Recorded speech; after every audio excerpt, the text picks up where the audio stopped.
సాక్షాత్తు పరమేశ్వరుడే స్థూల రూపంలో అవతరించిన క్షేత్రం తిరువన్నామలై. తెలుగువారు అరుణాచలం అని అంటారు. అరుణాచలం పంచభూత లింగ క్షేత్రాలలో ఒకటి. దక్షిణ భారతంలో వెలసిన ఈ క్షేత్రం అగ్నిభూతానికి ప్రతీక. ఇక్కడ అరుణాచల గిరి అర్ధనారీశ్వర రూపం. ఇక్కడ గిరి ప్రదక్షిణ చేస్తే శివపార్వతులకు ప్రదక్షిణ చేసినట్లే.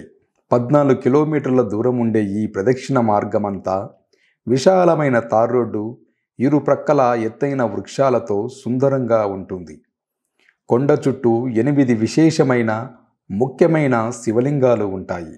అవి ఇంద్రలింగం, అగ్నిలింగం, యమలింగం, నైరుతిలింగం, వాయులింగం, వరుణలింగం, కుబేరలింగం, ఈశాన్యలింగం మొదలైనవి. వీటిని తప్పక దర్శించండి.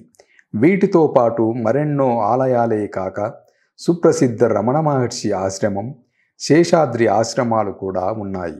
తిరువన్నామలైలో సాక్షాత్తు పరమశివుడై పూర్ణయోగ సిద్ధుడై కొండ రూపంలో దర్శనమివ్వడం వలన కొండ చుట్టూ ప్రదక్షిణ చేయడమే ఇక్కడ విశిష్టమైనది. ఈనాటికి కోట్లాది సిద్ధ పురుషులు, మహానుభావులు, యోగ పురుషులు, దేవతలు సూక్ష్మ రూపంలో ప్రతిరోజు ఇక్కడ గిరి ప్రదక్షిణం చేస్తూనే ఉన్నారు. ఇక పౌర్ణమి గిరి ప్రదక్షిణ ఎంతో ప్రత్యేకమైనది. మకరందం తేనెటీగలను ఆకర్షించినట్లు ఈ క్షేత్రం భూమండలంలోని అన్ని ప్రాంతాల భక్తులను ఆకర్షిస్తుంది. పౌర్ణమి రోజులలో మహాసముద్రాలు ఉప్పొంగినట్లుగా ఇక్కడకు వచ్చే భక్తులతో ఈ క్షేత్రం మహాభక్త సంద్రంగా మారుతుంది. అయితే ఈ పౌర్ణమి రోజు గిరి ప్రదక్షిణ అనేది తమిళ క్యాలెండర్ ప్రకారం ఉంటుంది. కొన్ని సందర్భాలలో మన తెలుగు క్యాలెండర్ పౌర్ణమి తేదీకి, ఇక్కడ తమిళ క్యాలెండర్ పౌర్ణమి తేదీకి తేడా వచ్చే అవకాశం ఉంటుంది.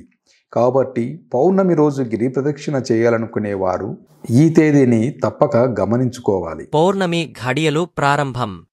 మార్చి 13, 2025 గురువారం ఉదయం 10:36 పౌర్ణమి ముగింపు సమయం. మార్చి 14, 2025 శుక్రవారం మధ్యాహ్నం 12:24 వరకు.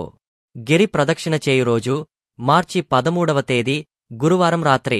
గిరి ప్రదక్షిణ సమయంలో మీరు పాటించాల్సిన నియమాలు: పాదరక్షలు ధరించకుండా గిరి ప్రదక్షిణ చెయ్యాలి. వాహనాలతో గిరి ప్రదక్షిణ చెయ్యరాదు. వయోభారం, అనారోగ్యంతో బాధపడుతున్న వారు తమ శక్త్యానుసారం నెమ్మదిగా నడిచి అక్కడక్కడ సేద తీరుతూ విశ్రాంతి తీసుకుంటూ గిరి ప్రదక్షిణ చెయ్యాలి. ఇక నడవలేని స్థితిలో ఉన్నవారు గిరి ప్రదక్షిణ చెయ్యకుండా ఉన్న చోటు నుండి సాష్టాంగ నమస్కారం చేసుకుంటే చాలు. గిరి ప్రదక్షిణ చేస్తున్నప్పుడు కబుర్లాడకూడదు. భగవన్నామ స్మరణ చేసుకుంటూ గిరి ప్రదక్షిణ చెయ్యాలి. వ్యర్థ ప్రసంగాలు చెయ్యరాదు. సంస్కృతం లేదా తెలుగు భాషలలోని దైవనామాలను స్మరిస్తూ నెమ్మదిగా గిరి ప్రదక్షిణ చెయ్యాలి.